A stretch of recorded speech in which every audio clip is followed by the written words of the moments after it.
This amazing story was published on a popular Indian newspaper called The Wire.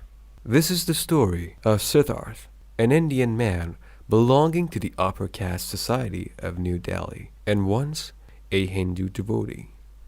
Siddharth came from a family of practicing Hindus, from a family where visits to the temple were strict routine, presenting sweets to the gods for blessing mandatory, and celebrations of each festival managed under their priest format. As he turned 19, he questioned the culture he practiced and the environment he lived, where each day a week belonged to a god and ancestral habits were followed for tradition. Upon receiving no legitimate answer, Siddharth set off to write his own. Siddharth picked up the Quran, the Book of Allah, practiced by Muslims around the world, and studied the contents that lay upon it. He was inspired by the message of Islam and heavily advocated for Islam's narrative of equality, stating that equal respect for all, be it a beggar or a banker, should be a mandate to live life. As Siddharth stepped further into the religion that translated the word peace, his environment at home constricted. He started to secretly offer Salah, fast for Ramadan, an annual custom.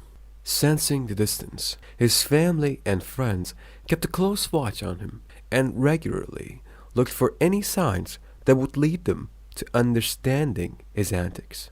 Unfortunately, a usual family raid in his room led to his family finding his Islamic cap, a prayer book, and prayer beads. Siddharth's friends in his society also questioned his family about the recent entries in the local mosque. At 23, Siddharth was disowned by his own blood and left to fend for himself on the streets. However, none of the inconveniences deterred him from his calling, and soon after, he converted to Islam in a local mosque and assumed the name Shadab in 2012. Sheltered by a Muslim friend, now family, Shadab started working and growing towards living a better life. As he listened to news of religious instability in the country, saw the horrific instances of animosity, and felt the vulnerability of living as a controversy, Shadab soon realized his trials were not over.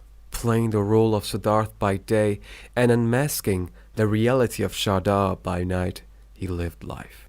As the adhan was recited, Shadab reached forward to wear his prayer cap but stepped backward when Siddharth came up to stop him. As Shadab listened to the sermons in a local mosque, Siddharth's knowledge of temples beckoned him to follow tradition. Shadab lived life under a constant shadow of Siddharth for 8 years, until the Delhi riots happened. He realized it wasn't him leaving Hinduism that spurred the animosity. It was the acceptance of Islam, its values and ideals. Working with relief teams, Shadab recalled his own experience as a Hindu, stating that he has hated Muslims for most of his life and today he is proud to call himself one. Shadab also acknowledged the severity of the religious controversies if one identified as a woman, feeling that the laws of conversion in his country do not celebrate a female's autonomous behavior. Shadab says that while it's one's legal right and personal choice to decide which religion to practice or preach, the publicly motivated climate in India leaves Muslims no choice but to hide their identity. May Allah help all the Muslims and keep us safe from any harm.